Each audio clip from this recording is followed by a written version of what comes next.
Hi అండి, నమస్తే. Welcome to Rohini Krishna's world. ఈరోజు నేను కారంగా నోటికి ఎంతో రుచిగా ఉండే పచ్చిమిరపకాయలతో పచ్చడి చేశానండి. ఈ చలికాలంలో వేడివేడిగా కారంగా తినాలనిపిస్తుంది కదా.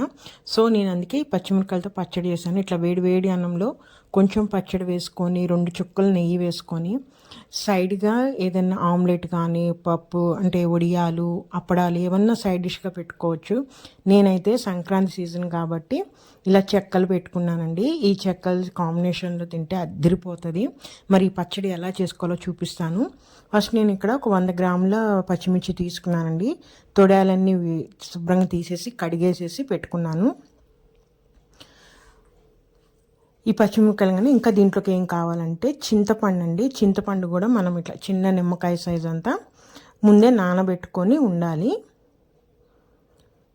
సో ఇప్పుడు ఒక ప్యాన్ పెట్టేసేసుకొని దాంట్లోకి మనము ఈ పచ్చిమిరపకాయలు వేసేద్దామండి. వేసేసి ఒక 2 స్పూన్ల ఆయిల్ కూడా వేసేసి మనము ఇప్పుడు ఈ పచ్చిమిరపకాయలని మనము ఫ్రై చేసుకోవాలి.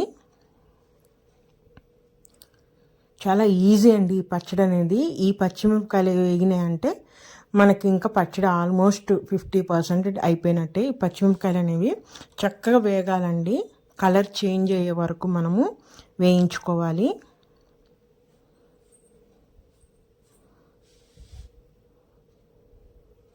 చూసారా, ఈ విధంగా కలుపుతా రంగు మారే వరకు మనము వేయించుకోవాలి. చూసారా, లైట్గా కలర్ చేంజ్ అయింది. ఇంకొంచెం సేపు వేగాలి.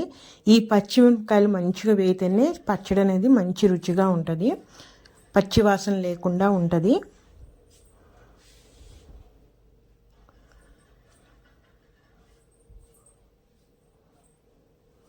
ఈ పచ్చడి చలికాలంలో కానీ ఎప్పుడైనా చేసుకోవచ్చు. నోటికి ఏదైనా తినబుద్ధి కానప్పుడు కారంగా తినాలన్నప్పుడు ఈ పచ్చడి కనుక చేసుకుంటే చాలా బాగుంటుంది. మరీ ఎక్కువ సార్లు కూడా చేసుకోకూడదు, ఎందుకంటే ఎక్కువ స్పైసీగా ఉంటుంది ఈ పచ్చడి అనేది. సో మరీ స్పైసీ అనేది హెల్త్కి కూడా మంచిది కాదు కాబట్టి ఎప్పుడన్నా ఒక్కసారి చేసుకోవచ్చు. సో ఇప్పుడు ఆ పచ్చిమిరకాయలు వేగిపోయినాయి, చల్లారిపోయినాయి. దీంట్లో ఇంకొక ఇంగ్రీడియంట్ అంటే పెద్ద ఉల్లిపాయ, అంటే ఉల్లిపాయ అండి. మనం రోట్లో కనుక దంచితే పైన పొట్టు అంతా తీసేసి లాస్ట్లో మనం అదే పచ్చళ్ళు వేసి దంచుకోవచ్చు, లేదంటే చిన్న ముక్కలుగా కట్ చేసి పెట్టుకోవాలి. ఇప్పుడు ఈ మిక్సీ జార్ తీసుకొని దాంట్లోకి ఒక 10 నుంచి 12 వెల్లుల్లి రెబ్బలు వేసాను. అలానే జీలకర్ర అండి. జీలకర్ర కూడా మంచి ఫ్లేవర్ ఇస్తుంది ఈ పచ్చడిలో. నేనైతే ఒక 1.5 స్పూన్ జీలకర్ర వేసుకుంటున్నాను. అలానే పచ్చడికి సరిపడినంత సాల్ట్ కూడా వేసేసుకోవాలి.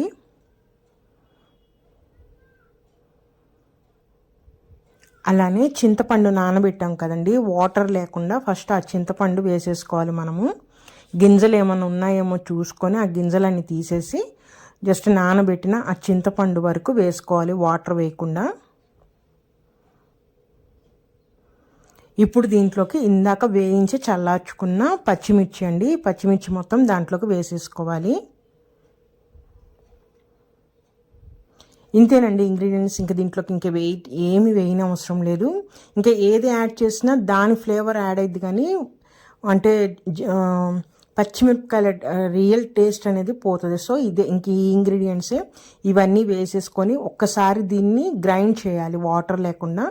ఒకసారి గ్రైండ్ చేసిన తర్వాత అప్పుడు తగినంత వాటర్ పోసుకుంటూ, మనం ఇందాక చింతపండు నానబెట్టిన వాటర్ ఉన్నాయి కదా, ఆ వాటర్ని వేసుకుంటూ మనము ఈ విధంగా గట్టిగా, మరీ ఫైన్ పేస్ట్గా కాకుండా కొంచెము బరకగా ఉండేటట్టు మనం గ్రైండ్ చేసుకోవాలి. వీడియోలో చూపిస్తున్నాం కదా, ఈ విధంగా మనము గ్రైండ్ చేసుకోవాలి. దీనికి ఎటువంటి తాలింపులు ఏమీ అవసరం లేదు. దీని అంతని ఒక గిన్నెలోకి నేను ట్రాన్స్ఫర్ చేస్తాను. మొత్తం పచ్చడంతా ఒక గిన్నెలోకి తీసేసుకున్న తర్వాత ఇప్పుడు దీంట్లోకి మనం ఇందాక చెప్పా కదా, రోట్లో దంచుకునేటట్టయితే పచ్చడంతా నలిగిన తర్వాత లాస్ట్లో ఉల్లిపాయ వేసి మనం కచ్చాపచ్చాగా దంచుకోవాలండి. కానీ నేను మిక్సీ జార్లో వేసాను కాబట్టి ఇప్పుడు ఉల్లిపాయల్ని సన్న ముక్కలుగా కట్ చేసుకున్నాను.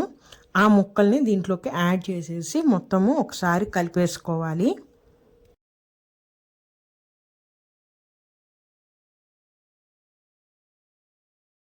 ఇలా ఉల్లిపాయ ముక్కలు యాడ్ చేయడం వల్ల మనం అన్నంలో కానీ చపాతీలో కానీ దోశలో కానీ తిన్నప్పుడు అక్కడక్కడ ఉల్లిపాయలు తగులుతాం, టేస్ట్ ఇంకా చాలా బాగుంటుందండి. ఈ విధంగా ఉల్లిపాయలంతా బాగా మిక్స్ చేసేసుకోవాలి. మనం పచ్చి ఉల్లిపాయలు వేస్తాం కాబట్టి ఈ చలికాలం కాబట్టి 2 days అయినా పచ్చడి ఉంటుంది. సమ్మర్లో అలా చేసుకుంటే మటుకు ఒక్క రోజులో తినేయాలి, మనం పచ్చి వేస్తున్నాం కాబట్టి. సో ఇంతేనండి, పచ్చిమిర్చి పచ్చడి అనేది రెడీ అయిపోయింది. దీన్ని ఇట్లా వేడి అన్నంలో కనుక కొంచెం ఎక్కువ స్పైసీగా ఉంటుంది కాబట్టి కొంచెం కొంచెం తీసుకొని చట్నీని రైస్లో యాడ్ చేసుకొని తినాలండి. టేస్ట్ చేసి చెప్తాను ఎలా ఉందో. వేడి అన్నంలో తినండి, చాలా బాగుంటుంది. చూసారా, అక్కడక్కడ ఉల్లిపాయ ముక్కలు కూడా కనిపిస్తున్నాయి కదా, తినేటప్పుడు ఆ ఉల్లిపాయ ముక్కలు కూడా తగులుతా చాలా టేస్టీగా ఉందండి, చాలా స్పైసీగా ఉంది. ఇప్పుడు దీంట్లో కొంచెం నెయ్యి యాడ్ చేసి చూస్తాను. నెయ్యి వేయగానే ఏ పచ్చడైనా ఎంత కారంగా ఉన్నా కూడా కమ్మగా అయిపోయిద్దండి. సో నెయ్యి వేసుకొని, నేను చెప్పాను కదా, నాకైతే ఈ సంక్రాంతి సీజన్లో కాబట్టి చెక్కలు కొంచెం అది కూడా ముక్క పెట్టి వేసుకొని 3 కాంబినేషన్లో తినండి. సూపర్ అంటే సూపర్ ఉంది. అన్నం మొత్తం కూడా ఏ కర్రీ లేకపోయినా ఇలా తినేయచ్చు. ఎప్పుడన్నా ఒక్కసారి చేసుకోవాలండి. ఇంత స్పైసీ పచ్చళ్ళు రెగ్యులర్గా మటుకి తినకూడదు. సో ఇదేనండి, మీకు కూడా నచ్చింది అనుకుంటున్నాను. మీరు కూడా అంటే ఈ చలికాలంలో సాయంత్రం పూట చేసుకోండి, ఇంకా టేస్టీగా ఉంటుంది.